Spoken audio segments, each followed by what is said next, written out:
Hello, and welcome back to a More Perfect podcast.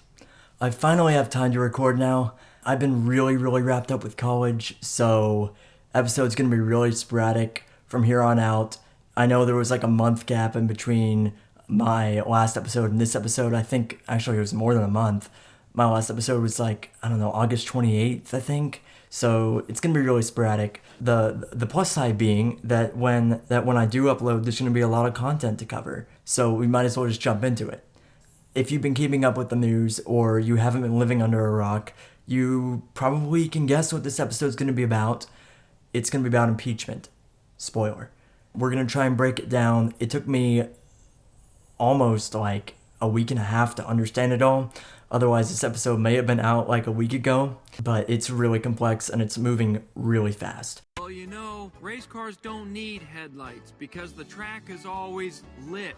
There's two big ideas here. One is that since the beginning of time, governments have always tried to root out corruption to gain the trust and maintain the trust of their people. Impeachment was invented because of that idea of rooting out corruption. The idea of rooting out corruption, and moreover corruption in general, is the one word that you could use to describe the whole entire situation, regardless of what details emerge, is corruption. That's why all this is happening. And the second big idea is that Ukraine hates Russia. Ukraine being in a proxy war with Russia is why we are involved, we being the United States, is involved in Ukraine and with Ukraine in the first place. With that out of the way, let's get into the meat. On the 7th of April, Rudy Giulianni goes to Fox News and he starts squealing about this weird thing that Joe Biden was pressing for Ukraine to stop investigating Burisma, which was a company that his son was involved in. It's a weird story, and honestly, I never heard about it. You would have had to have been watching the news like 24 hours to just hear about it. It's like crazy. On the 22nd of April, Zelensky is elected president of Ukraine. This is like a chaotic start to his term. He must be very thrilled. So after that, on May 1st, the New York Times reports that Giuliani had been urging Ukraine to conduct a new investigation into the activities of Joe and Hunter Biden. Giuliani calls Trump to brief him on the findings. After that, on the 18th of July, Trump issues instructions to withhold $392 million in military aid from Ukraine. He says it's because that the Ukrainian government is corrupt and that he's not sure where the money's being spent, if it's really going to the army or if it's just going in somebody's pockets. Shortly after that, on the 25th of July, Trump and Zelensky speak on the phone. Trump asks Zelensky to investigate Joe Biden on the phone, according to the transcript. And you may be thinking, oh, well, Trump withheld this military aid. It's basically him withholding military aid, saying, I won't give you this money unless you investigate Joe Biden. What actually happened was Ukraine didn't know that Trump had withheld the aid at the time of that phone call. So because Ukraine didn't know that Trump had withheld that aid, then how would they have been threatened to investigate Joe Biden? It was essentially Trump just asking that Zelensky investigate Biden. So that pretty much blows up the whole quid pro quo thing. On the 24th of September, Nancy Pelosi announces a formal impeachment inquiry into Trump's actions because of a whistleblower complaint that was filed on that phone call, literally a day after. White House just says, hey, you want to see the phone call? Here's the phone call. And they release the transcript. And then right after that, a day after that again, the whistleblower complaint is released. The thing is, the whistleblower was actually a secondhand source. What's ridiculous is the whistleblower complaint was released after the actual transcript. So we have the primary source before we have the secondary source that started it. So that's pretty funny. It equivocates the whistleblower complaint to an op-ed about the primary transcript. Right after the whistleblower complaint is released, Kurt Volker resigns. Now, Kurt Volker, he was a special envoy to Ukraine. He released some text messages which show that a quid pro quo did take place, but not for military aid. It was for Zelensky to announce that the investigations were taking place, but it wasn't for the investigations themselves. It was basically Trump wanting a PR hit on Biden. If Ukraine didn't give him that PR hit on Biden, then Trump would not meet with Zelensky. So that happened, and it's really not good for Trump. It's pretty freaking bad. After that, a second whistleblower comes forward with primary sources, but it doesn't really matter at this point. I mean, we have all the stuff we need, and Democrats are trying to subpoena literally everything under the sun. So let's see, they've subpoenaed Mike Pompeo, the White House, the Pentagon, and the Office of Management and Budget. And basically what they're searching for is everything the White House and the Trump administration did with Ukraine. There is some evidence that Biden did withhold aid from the Ukraine to benefit his son. Like, you can hear him say it himself. You can listen to it here. I went over for, I guess, the 12th, 13th time to Kyiv, and I was supposed to announce that there was another $1 billion loan guarantee. And I had gotten a commitment from Poroshenko and from Yatsenyuk that they would take action against the state prosecutor, and they didn't. So they said they were walking out to press conference. I said, no, I said, we're not going to give you the $1 billion. They said, you have no authority. You're not the president. The president said. I said, call him.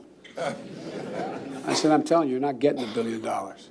I said, you're not getting the $1 billion. I'm going to be leaving here. And I think it was, 6 hours? I said, I'm leaving in 6 hours. If the prosecutor's not fired, you're not getting the money. Well, son of a bitch. Got fired. And they put in place someone who was solid. And also, there was an image of Joe Biden and this top official in Ukrainian's government and Hunter Biden, which is Joe Biden's son. There's a picture of them golfing together, which basically proves that Biden was involved in Ukraine with his son. That picture just blows up any rational thought process that Biden didn't do the things that he did in Ukraine. It's without a doubt. We have photo evidence. We have him literally confessing it. The actual prosecutor said that he was pressured.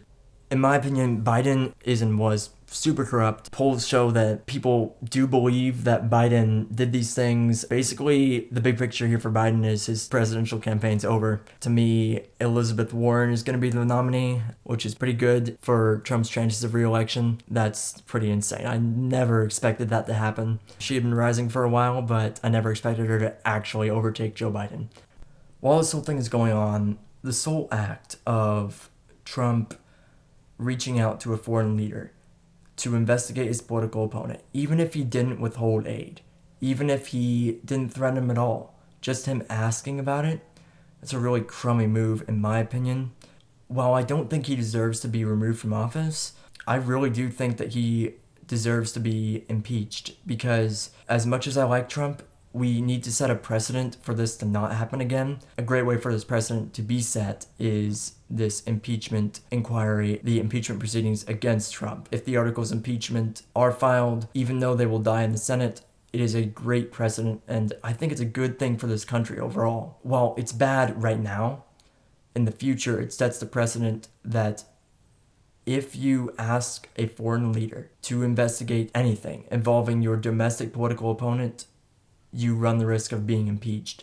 That's a good thing for our country, because it means that people are going to be more careful from now on in using the power of their office. It's not fair for a president to use his powers of the presidency to talk to a foreign leader and to use a whole nother government to investigate a opponent that doesn't have those powers. Joe Biden doesn't have the power to ask Ukraine to do anything. Trump does. Impeachment now, it's going to divide the country horribly. It's going to tear apart the country. It might drive the president up the wall and Democrats up the wall. It's going to be really bad in the short term. But looking at the bigger picture here, there's a case to be made that it's a good precedent, and it sets a good line for future presidents to not cross. So that's basically my whole opinion on this thing. Do I think that the impeachment inquiry is phony? I think the Democrats were leaning towards it always, and I think that the Democrats were, I mean, without a doubt, I thought they were going to do it earlier. To me, it was inevitable. I am inevitable.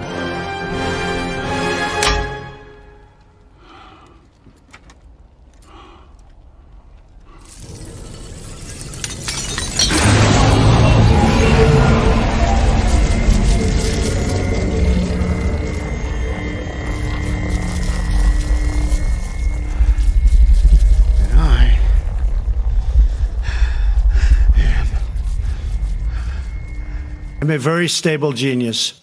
I think it's phony in the sense that, if you remember, after they announced the impeachment, they got the transcript. So before they even knew what the man said, they pressed the button on impeaching him. And they would go so far as to impeach him on secondhand allegations. Another thing you should know about this whistleblower complaint is that when the whistleblower was writing it, he met with a Democratic House member. And the theory is, all we know for sure is that he met with Adam Schiff, the Democratic representative. But the theory is that the Democratic representative, helped write this whistleblower complaint.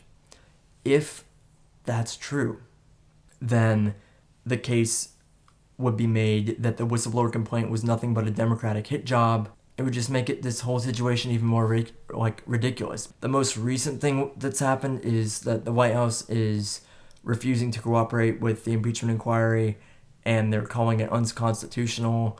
The White House is pretty wrong here. They're saying it's unconstitutional because the last two impeachments, the House held a full vote before initiating the inquiry. This one they didn't. But the facts are that there's nothing in the Constitution that says they have to hold that vote. The White House saying that it's unconstitutional, that they didn't hold the vote, is just bonkers. So Trump supporters want to see him stand up to the phony Democrats and want to see him blockade any corrupt Democratic efforts to impeach him.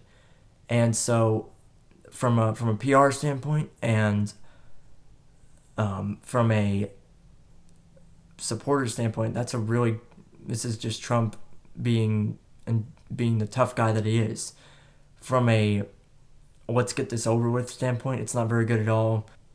The White House should cooperate with the impeachment proceedings, and they should just give everything up that they can just to get this whole thing over with as fast as possible.